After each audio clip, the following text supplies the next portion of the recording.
आप सुन रहे हैं इब्न सफी की जासूसी दुनिया, ड्रामा मसनूई नाक, दूसरा हिस्सा।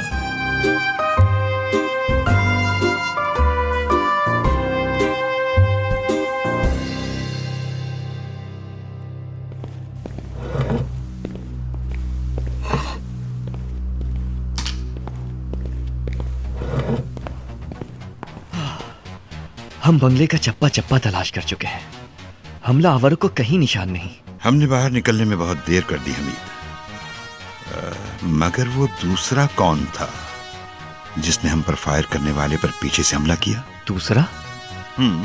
तुमने चीख की आवाज नहीं सुनी थी? किसी ने हम पर वार करने वाले पर पीछे से हमला किया। और फिर वो दोनों गायब हो गए। अजीब मामला है, सबके सब गायब। आओ चले। मगर उस दूसरे फायर करने वाले ने मुझे सख्त उलझन में डाल दिया है हमीद। खैर, कोकीन के डब्बे कब्जे में करके कार में रखते हैं और फिर यहां से चलते हैं। ठीक है।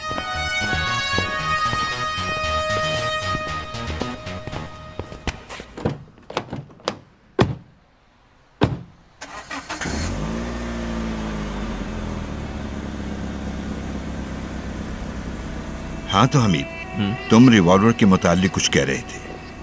मैंने ये रिवॉल्वर एक जगह देखा था। कहाँ?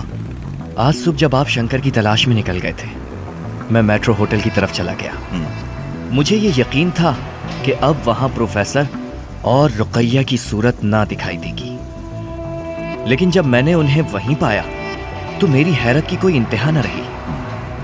थोड़ी देर बाद रुकैया होटल से निकलकर सड़क पर आई और एक टैक्सी करके एक तरफ रवाना हो गई।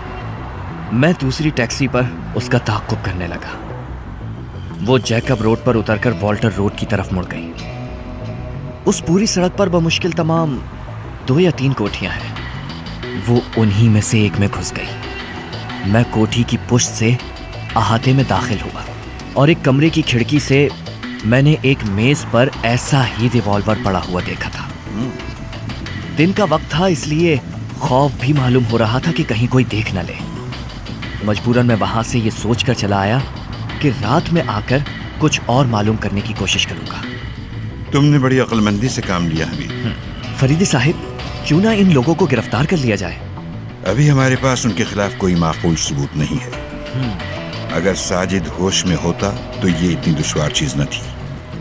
मेरा इरादा है कि कल उसे किसी तरह राजरूप नगर डॉक्टर शौकत के पास पहुंचा दूं। अगर वो किसी तरह उनकी दिमागी हालत ठीक करने में कामयाब हो गया तो सारी मुश्किलें आसान हो जाएंगी। बहरहाल, हमें बहुत एहतियात से रहने की जरूरत है। अजीब उलझा हुआ मामला है हमीद। अभी तक मुजरिमों का असली मकसद न मालूम हो सका, और फिर आज इस दूसरे फायर ने मुझे और ज्यादा चक्कर में डाल दिया है। आखिर ये कौन है और क्या चाहता है?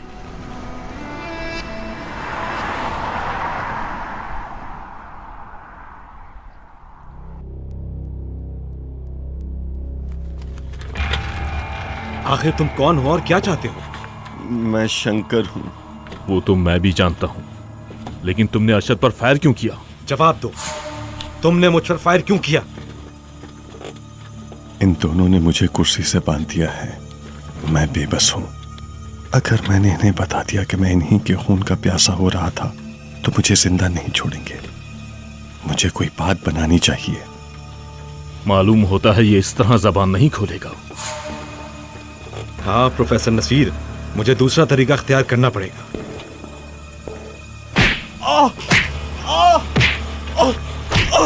छोड़ दो मुझे। नहीं, रुक जाओ। बताता हूँ। मैंने फरीदी पर गोली चलाई थी। फरीदी पर? हाँ, मैं उसके खून का प्यासा हूँ।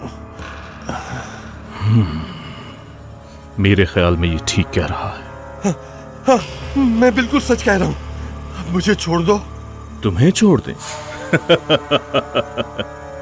अरे नादान, तुझे मालूम नहीं है कि हमारा सरदार तफरीहन भी खून किया करता है।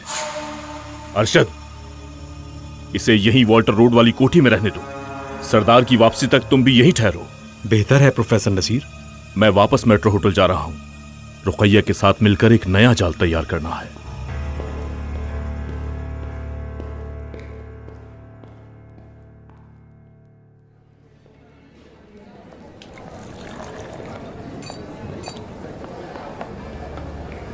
रुकैया, तुम इंस्पेक्टर फरीदी को अपने हुस्न के जाल में फंसाओगी। इंस्पेक्टर फरीदी को? हाँ, वो बहुत खुश्क आदमी है, लेकिन तुम्हारे लिए क्या मुश्किल है। तुमने 3 गहरे दोस्तों को अलग अलग इस तरह फंसा कि एक दूसरे को इसकी खबर ना हो पाई, और फरीदी तो वैसे भी तुम्हारी बातों का यकीन करने लगा है। आज उसका साजिद के बंगले पर पहुंचकर वहां की तलाशी लेना इस बात का सबूत है। हमने उसे गलत रास्ते पर डाल दिया है। लेकिन फरीदी खतरनाक भी है। हमारे लिए नहीं, फिलहाल वो साजिद को मुजरिम समझ रहा है। मैंने अपने कानों से उसकी और सार्जेंट हमीद की गुफ्तगू सुनी थी। अरे ये लो, वो दोनों होटल में दाखिल हो रहे हैं। शायद तुम्हारी कशिश फरीदी को यहां खींच लाई है।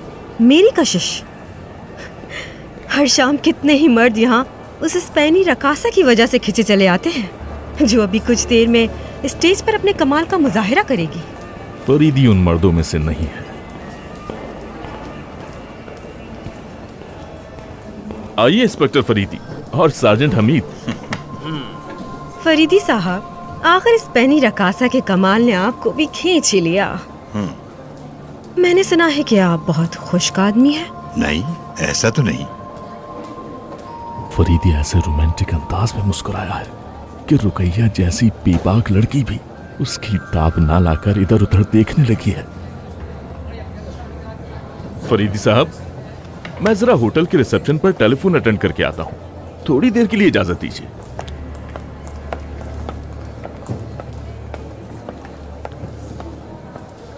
मिस रुकैया जी? आज सर्दी बहुत ज्यादा है। जी हाँ, है तो। जिस तरह साजिद के पास आपकी तस्वीर थी, उसी तरह गालिबन आपके पास भी साजिद की तस्वीर जरूर होगी। जी हाँ, है तो। आप बराए मेहरबानी मुझे इनायत फरमाएंगी? किस मनहूस का तस्करा कर दिया है फरीदी ने। अब मजबूरन मुझे रोने धोने की एक्टिंग करनी पड़ेगी। फरीदी साहब। अरे मिस रुकैया, आपकी आंखों में आंसू? हमीद, रुकैया ने रोने धोने की एक्टिंग शुरू कर दी है। अब तुम किसी बहाने से खिसक जाओ और मुझे मौका दो। बहुत अच्छा फरीदी साहिब। फरीदी साहिब, मुझे भी रिसेप्शन पर टेलीफोन अटेंड करना है। मैं जा रहा हूं। मिस रुकैया, मुझे अफसोस है कि मैंने फिर साजिद के तस्करे को छेड़कर आपको दुख पहुंचाया, मगर क्या करूं, मजबूरी है। खैर, आपको खुदा का शुक्र अदा करना चाहिए कि आप वक्त से पहले आगाह हो गई। ओह मेरे खुदा, एक शरीफ और आली खानदान की लड़की एक बदमाश के चुंगल में। आपको उसे कतई भूल जाना चाहिए। ओह, प्रोफेसर नसीर वापस आ रहे हैं। वाह वाह, रुकैया ये ख्याल किए बगैर कि वो इस वक्त मजमे में बैठी हुई है, आंखों पर रुमाल रखे सिसकियां ले रही है। अब मैं फरीदी के सामने गैरतमंद चचा का रोल अदा करूंगा। हाय फरीदी साहब, क्या बात है? मुझसे गलती हुई, माफी चाहता हूँ प्रोफेसर नसीर। आखिर बात क्या है? मुझे साजिद की तस्वीर की जरूरत है। मैंने मिस रुकैया से पूछा और ये रोने लगी। आपको मुझसे कहना चाहिए था। आप भी कमाल करते हैं। मैं एक बार फिर इजहार अफसोस करता हूँ। तस्वीर आपको मिल जाएगी। बुरा मानने की बात नहीं नसीर साहब, पानी अब सर से ऊंचा हो चुका है। मुजरिमों को गिरफ्तार करने के लिए मुझे सख्त से सख्त कदम उठाना पड़ेगा। क्या मतलब? आज जिंदगी थी तो हम लोग बच गए। आज हम लोग कोई एहतियाती तदबीर किए बगैर आप लोगों के बताए हुए पते पर साजिद के बंगले की तलाशी लेने चले गए। हमें चाहिए था कि हम सबसे पहले पुलिस से मदद लेकर बंगले का मुहासरा करा देते। लेकिन हुआ क्या? ये तो बहुत अच्छा है कि फरीदी ने खुद ही ये तस्करा छेड़ दिया। अब मुझे अंदाजा लगाने का मौका मिलेगा कि ये इस वाकये को किस जाविये से देख रहा है। नसीर साहब, जब हम एक कमरे से कोकेन के डब्बे बरामद कर रहे थे, किसी ने पीछे से हम पर गोली चलाई। अरे, और तो और लुत्फ यह है कि उस गोली चलाने वाले पर भी किसी ने दूसरा फायर किया। जब हम लोग उधर गए जिधर से फायर हुए थे, तो हमें कोई भी नजर ना आया। बड़ी ताज्जुब की बात है। और सबसे ज्यादा ताज्जुब की बात यह है कि मुजरिम पर भी किसी ने वार किया। आपका कोई दोस्त ही हो सकता है। इसे मालूम नहीं है कि वो असल में इसका दुश्मन शंकर था और अब वो भी हमारी कैद में है। नसीर साहब, मुजरिम पर जिसने वार किया वो मेरा कोई दोस्त नहीं हो सकता। उसने बहुत बुरा किया, इससे मुजरिम और ज्यादा मोहतात हो जाएंगे। आपका ख्याल दुरुस्त है फरीदी साहब। आप जानते होंगे कि मेरे हाथ में बड़े बड़े केस आए, लेकिन मुझे कभी इतनी परेशानी नहीं उठानी पड़ी। मेरी इस बात में सच्चाई जरूर थी कि मुझे कभी इतनी परेशानी नहीं उठानी पड़ी जितनी इस केस में उठानी पड़ रही थी। मैंने दूसरे ही दिन साजिद को एक बंद गाड़ी में सवार करा के राजरूप नगर पहुंचा दिया। डॉक्टर शौकत के लिए इस किस्म का केस बिल्कुल नया था, लेकिन उसने मुझसे ताल्लुकात की बिना पर उसका इलाज करना मंजूर कर लिया। तुम्हारे लिए मैं कुछ भी कर सकता हूं फरीदी। मैं ये कैसे भूल सकता हूं कि मेरी जान बचाने के लिए तुमने अपनी जिंदगी दांव पर लगा दी थी। हाँ, मैं ये वादा नहीं कर सकता कि मैं कितने अरसे में साजिद को ठीक कर सकूंगा।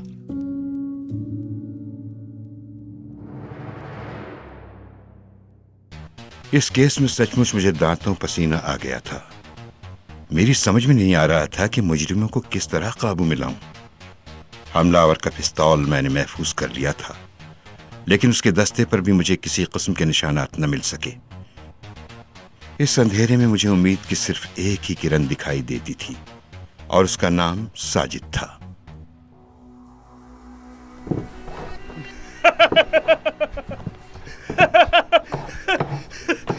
मुझे खोल दो, मैं नाच सकता हूं। चचा ने मुझे सब कुछ सिखा दिया है।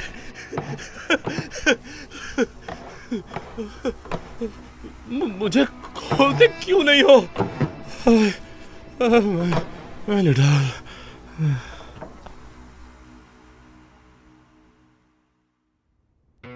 कभी कभी मैं उसकी तरफ से भी मायूस हो जाता था, क्योंकि यह जरूरी नहीं था कि उसकी दिमागी हालत दुरुस्त ही हो जाए।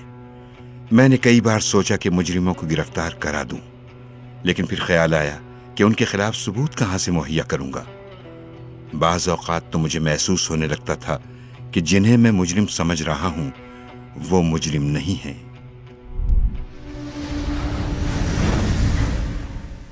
मुझे प्रोफेसर नसीर कहते हैं और ये मेरी भतीजी रुकैया है। मैं एक मुसीबत में फंस गया हूं। क्या आप मेरी मदद करेंगे? चाचा जान,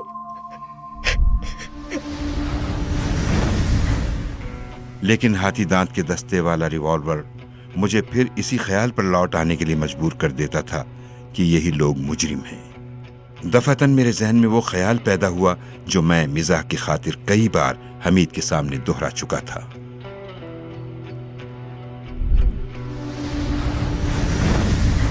घबराओ नहीं मियां हमीद, इस बार खुद मैं तुम्हें इश्क करने पर मजबूर करूंगा। किससे? जिस लड़की की ये तस्वीर है उससे। रुकैया? ये बताओ हमीद कि तुम उस लड़की से इश्क करोगे या मैं ही शुरू कर दूं?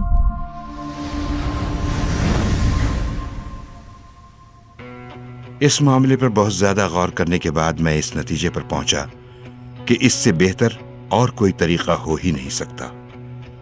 मैंने बाकायदा रुकैया से मिलना शुरू कर दिया, लेकिन वो भी परले सिरे की घाघ थी।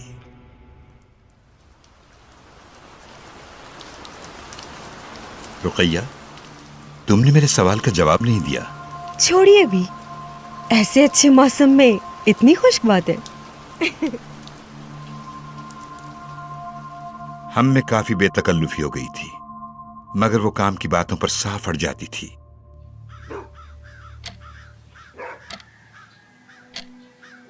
फरीदी साहब दिन रात मेहनत करते हैं। एक ऐसा शख्स जो दिन रात मेहनत करता हो काफी देखभाल चाहता है, क्यों हमीद साहब? जी हाँ रुकैया साहिबा, मैं उनकी काफी देखभाल करता हूँ। आप? आप? क्यों, इसमें हंसने की क्या बात है? कुछ नहीं हमीद साहब। वैसे आप भी खासे औरत मालूम होते हैं। अगर मैं जर्रा बराबर भी औरत मालूम होता तो फरीदी साहब 1 मिनट के लिए भी मुझे अपने करीब बर्दाश्त न कर सकते। ओह, तो क्या उन्हें औरतों से नफरत है? आज वो मुझसे मिलने के लिए मेरे घर आई तो मैं घर पर मौजूद न था। जब मैं वापस आया तो वो हमीद के साथ बातें कर रही थी और हमीद जबरदस्त अदाकारी करके उसे मेरे इश्क का यकीन दिला रहा था। कभी उन्हें औरतों से नफरत थी, लेकिन शायद अब नहीं। क्या मतलब? मैंने आज तक उनकी जबानी कभी औरतों का तस्करा नहीं सुना, लेकिन आजकल वो दिन रात एक औरत की शान में कसीदे पढ़ा करते हैं। अच्छा, कौन है वो औरत? ये ना बता सकूंगा। अगर फरीदी साहब को खबर हो गई तो शायद मुझे जिंदा ही दफन कर दें। उन्हें मालूम ही कैसे होगा? मैं छुपकर ये गुफ्तगू सुन रहा था। मैंने महसूस किया कि ये गुफ्तगू शायद रुकैया की इंसानियत को बेदार कर दे। मैंने कुत्ते खाने में जाकर 2 मुर्ग ज़िबा किए, उनका खून अपने ऊपर गिराया और सर पर पट्टी बांधकर ओट में खड़ा हो गया ताकि मुनासिब तरीन मौके पर सामने आऊं और जाहिर करूं कि मुझे कई आदमियों ने घेर लिया था और मैं जख्मी हो गया। मैंने सुना हमीद रुकैया से कह रहा था, मुझे सख्त हैरत है वो शख्स जो महज फने सुराग रसानी की तकमील के लिए शादी तक से गुरेज करता रहा हो, वो शख्स जिसके सर पर हर वक्त सुराग रसानी का भूत सवार रहता हो, वो जिसे अपने फन के अलावा किसी और चीज की परवाह ना हो, एक औरत के ख्याल में इस तरह गर्क हो जाए कि एक मामूली से मुजरिम को भी ना पकड़ सके। वो शख्स जिसने लेनॉर्ड जैसे आलमगीर शोहरत रखने वाले आदमी को चूहे की तरह फांस लिया, साजिद जैसे गुमनाम आदमी का पता न लगा सके। मुझे फरीदी साहब की इस हालत पर रहम आता है। वाकई औरत बड़ी खतरनाक चीज है। लेकिन आखिर वो औरत है कौन जिसने ऐसे पत्थर को मोम कर दिया? कल रात मैं फरीदी साहब की हालत देख रहा था। वो पागलों की तरह सारे घर में घूमते फिर रहे थे और फिर मैंने उन्हें बच्चों की तरह फूट फूट कर रोते देखा। उफ मेरे खुदा, कितना दर्दनाक मंजर था। अगर कानून का डर ना होता तो मैं उस औरत को गोली मार देता। हमीद साहब, खुदारा बता भी दीजिए कि वो औरत कौन है। आप ना सुन सकेंगी रुकैया साहिबा, मगर नहीं, आपको सुनना ही पड़ेगा। वो आप हैं, सिर्फ आप। आपने उनकी जिंदगी बर्बाद कर दी। आप उनकी शोहरत को पस्तियों में फेंकने वाली हैं। खुदारा उनके रास्ते से हट जाइए। मैं उनकी नफ्सियात से अच्छी तरह वाकिफ हूं। उनकी जिंदगी में किसी औरत का दाखिल होना उनके लिए इंतहाई खतरनाक है। वो किसी काम के न रह जाएंगे और इससे मुल्क और कौम को जो नुकसान होगा वो जाहिर है। रुकैया, मैं आपसे इस्तदा करता हूं कि उनके रास्ते से हट जाइए। ये कह रहा है कि मैं फरीदी के रास्ते से हट जाऊं, और मैं महसूस कर रही हूं जैसे मैं अब तक खुद को फरेब देती रही हूं। मेरा दिल पत्थर हो गया था, फिर कैसे मैंने अपना दिल दोबारा वापस पा लिया है। आज क्यों इस पत्थर में खुलूस बेदार हो रहा है? हमीद साहब, मैं क्या कर सकती हूँ? उनसे मिलना छोड़ दीजिए। मैं उन्हें आपकी बेवफाई का यकीन दिलाकर किसी न किसी तरह राह पर ले आऊंगा। रुकैया खामोश है। ऐसा मालूम हो रहा है जैसे उसके अंदर 2 मुतज़ाद किस्म के जज्बों में जंग जारी है। ओह, शायद फरीदी साहब आ रहे हैं। फरीदी साहब! फरीदी साहब, ये क्या हुआ? उफ मेरे खुदा, फरीदी साहब खून में नहाए हुए हैं, सर पर पट्टी बंधी हुई है, वो एक सोफे में गिर गए। ये क्या हुआ फरीदी साहब? रुकैया, कई आदमियों ने घेर लिया था। आदमियों ने घेर लिया था?